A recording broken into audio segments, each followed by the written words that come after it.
Hi, welcome to Gion's Employee Manual Builder Online. I'm going to give you a quick demo of how it works and show you how easy it is to create an employee policy manual using Employee Manual Builder Online. First, we click the little handbook tab on the upper right side here to open up the employee manual. And we get to the Employee Policies Handbook page. First thing you'll do is click Add a New Handbook. How hard is that? Okay, so click that. Next, we're going to choose the state you're in. Now, the way the system works in the background, just to let you know, when we edited, our editor behind the scenes for building this product has 50 checkboxes under each section, each policy section.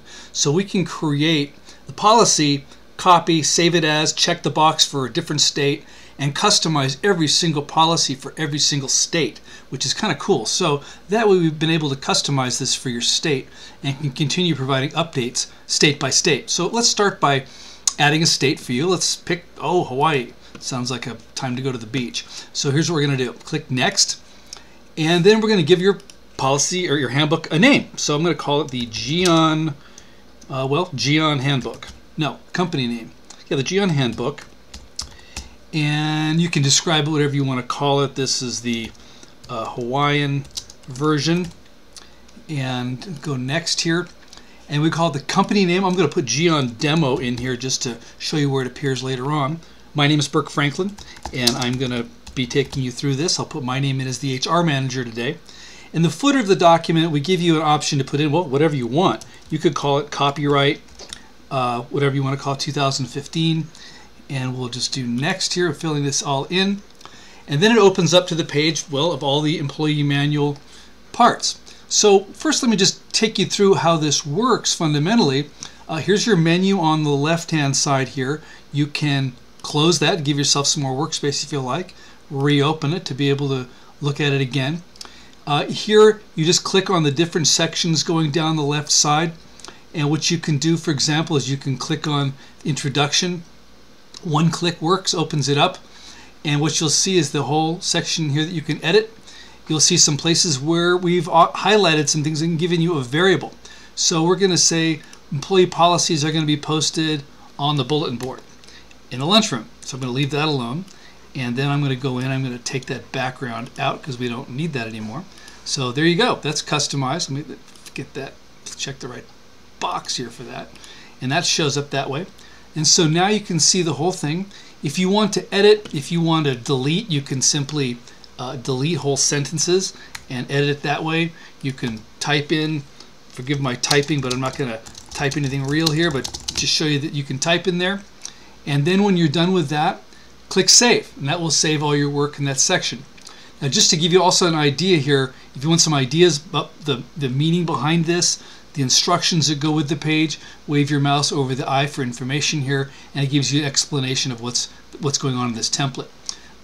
Save here. This button here will enable you to export to a Word document. So you take all the checked sections here and export to a Word document. You'll also see after I edited this introductory section and saved it, it adds a little icon to this to show you that it's been edited. And we show the last date updated up here in the upper right hand side to give you an idea of when it was last updated. Now, these other buttons, just to show you, you can insert where you want. You can insert a link, you can insert an image, you can print this section out. I won't do that right this second, but you can click here to preview, see what it looks like. You'll see that it's, I think, pretty. So that's the idea, that you're gonna see what that looks like. Of course, you can change the text color any color you want. You can put a background color in any color you want, and of course the formatting's all here. You can change fonts. We put it all in Georgia.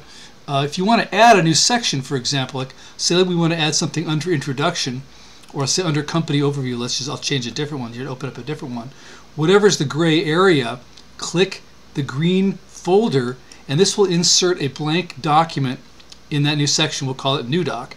And here you can go in and type whatever you want.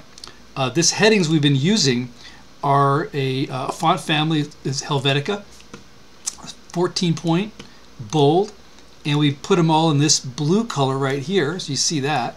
And under there, if you want to add the horizontal line, which we've done consistently throughout, and then you want to start, typing in whatever you're going to type on this page.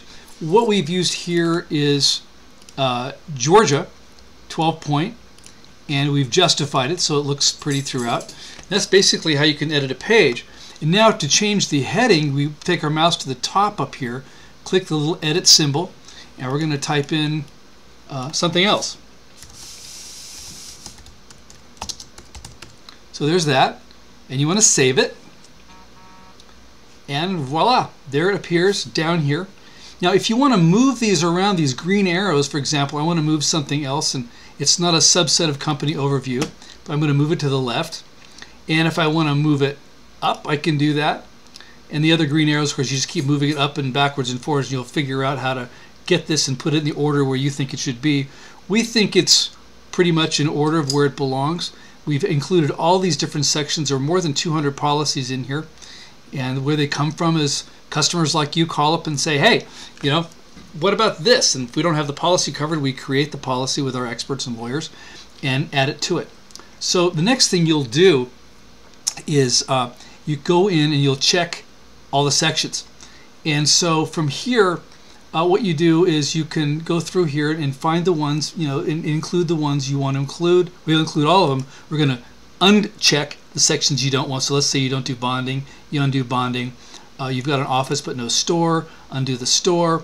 A few of these things, like we have question marks in some of these, are policies that are not used very much. Some of them we recommend against, but if you insist or have some reason for it, at least we've given you something to work with that looks good, that sounds right. But we recommend, like if you don't have a second or third shift, you wouldn't have that, undo it. Compensatory time off is one of those things, probably not. When do you make your payroll? Semi-monthly, I'll say bi-weekly, so we undo the others.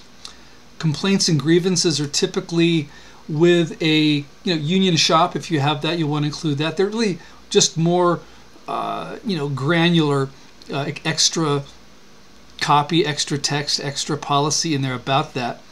And then down here, depending on the retirement benefits you may offer or not, say we uncheck those. I'm just unchecking these things just because. Hey, let's let people purchase stuff from you. Anyway, so the other big choice to make in here is whether you're going to use PTO, paid time off, or personal time off, sick time, and vacation. And the way PTO works, if you don't know about this yet, is PTO encompasses personal time off, sick time, and vacation. So rather than giving people separate time for being sick, separate vacation time, separate personal time, you say, look, you get X number of days off per year. You can use them however you want. You can be sick during those days, but if you're not sick, the part of where the practical application of this comes in, it rewards people for not being sick, but oftentimes, people have had too good a weekend and they want to call in sick on Monday. Kind of those unscheduled sick days that are, unannounced. This way, it compels people to, be a little more conscious about choosing their days off. Why would you waste a perfectly good day off just because you don't feel like it, feel like working that day? No, you're going to save your personal time off as much as possible for a good vacation. At least that's what I think you're going to do. So we recommend PTO.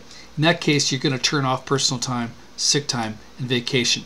So that's how that works. But there you go. And then let's say we're back to something else, and let's say we don't want to use something else at all. We're going to delete this section. You click the big red X, and it goes away. So there you have it. That's really how the employee manual is going to work. It's very easy to create an employee manual for a company, and we've got some information within each document with some ideas in addition to supplement the template explanations. This you're just going to delete, and that's easy enough to do. So you just hit your delete key, and those go away. And so anyway, that's how Employee Manual Builder Online works. I think you'll find it very easy to use. And good luck writing your employee policy manual. If you have any questions, please give us a call, 800-346-5426. We're happy to help you. Thanks for choosing Jian and working with our Employee Manual Builder.